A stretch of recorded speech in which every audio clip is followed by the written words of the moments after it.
next thing I know, I'm on a boat with like 20 Filipinos, don't speak English, I'm carrying a baby, and I have another baby here, and they're all trying to get me drunk, and I'm so funny, and they want me to smoke weed, and I'm like, oh, wow, like the experience of my life. Yeah. One of us. Like I have a lot of those ones.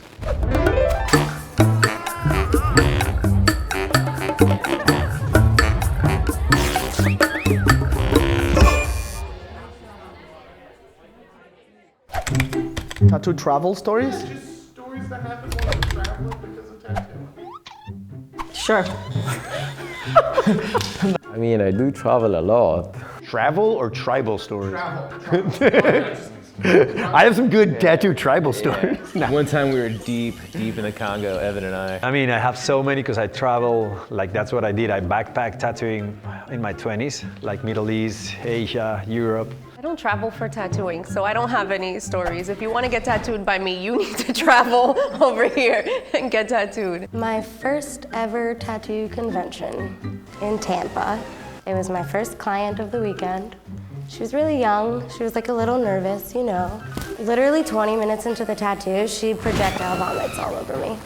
My first convention, my first day, I didn't know what to do. I just like froze and I just kept screaming, garbage, garbage, garbage, somebody get her a garbage, somebody get her a garbage. Everyone around me is like stops tattooing, throws their stuff down. I'm just like drenched in puke. My Airbnb's like 4 blocks away. I was like, this is fine. Welcome to the tattoo convention life. This is great. First convention we did together, I bring a backpack. 2005. Yeah, and Matt is like, yo dude, I rented a U-Haul truck. I'm like, a U-Haul truck? What for? He brought a stereo, I brought the farm. chairs, he brought the whole f***ing shop. And I'm like, dude, not only that, he brought a lot of drinks, everybody got wasted before. He's there like so ready with his U-Haul truck. And he's like, dude, I didn't bring my tattoo machines. I forgot them. I forgot the damn machines, dude. I think one of my most memorable tattoo travel stories would be the first time I worked in Colombia at a tattoo convention.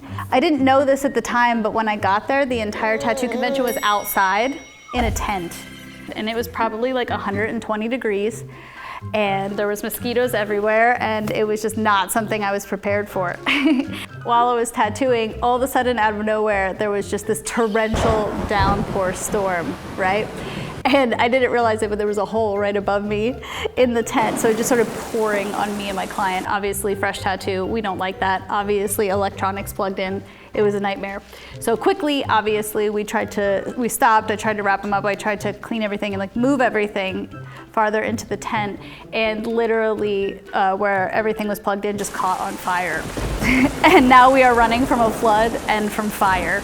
They put the fire out, but I ended up having to go into the bathroom to finish my tattoo because it was the actual only standing structure on the fairgrounds that we were tattooing in. So yeah, we got the tattoo done and we made it out alive and safely. It came out really well, actually. It was a really cute parrot tattoo. I can send you that insert as well.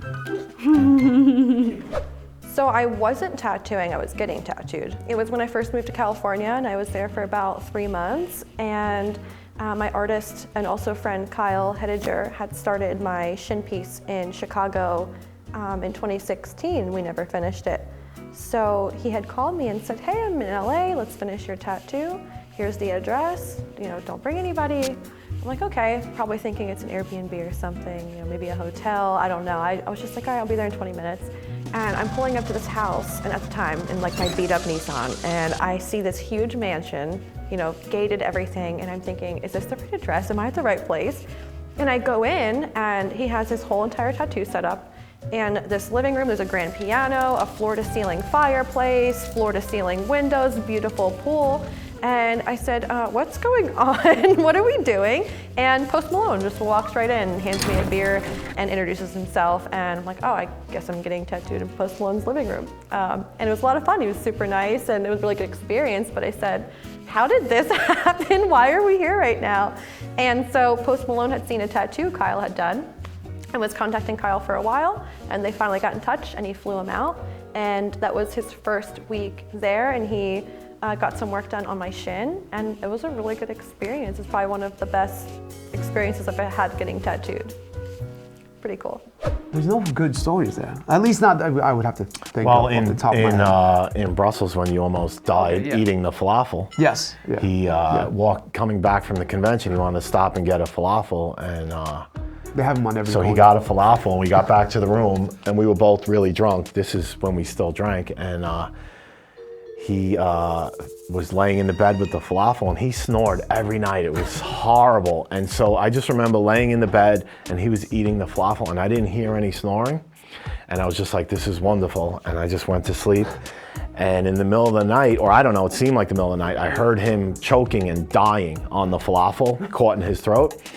And I was just like, you know what, we'll worry about this in the morning. And he got quiet, and I was like, he's probably dead, but he's not snoring, I need sleep.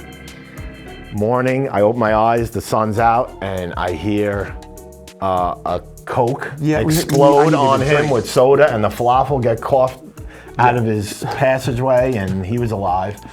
It was good. So that's how that happened.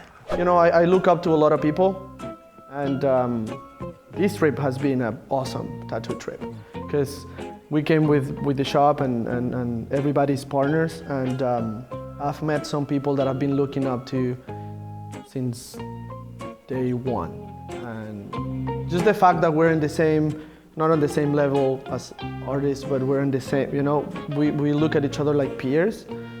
This has been an epic tattoo trip for sure.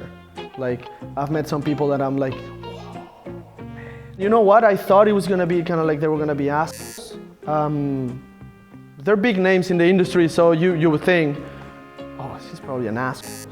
But no, man, they have been amazing and very like, welcoming, friendly. Yeah. She's she's a really friendly person too, so she's very like, hey. And no, it's been awesome, honestly. Like, I think this is the biggest tattoo trip I've had, honestly. So, yeah.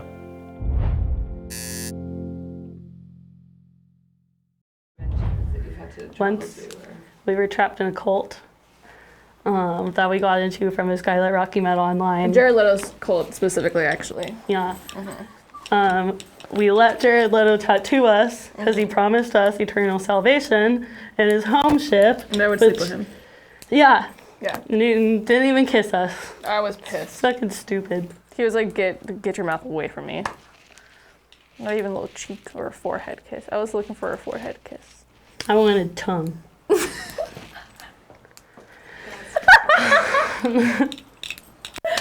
That wasn't true. Yeah. Who would? I'm so sorry that happened to you. It's okay. She really did meet a guy online, though, that was in a cult.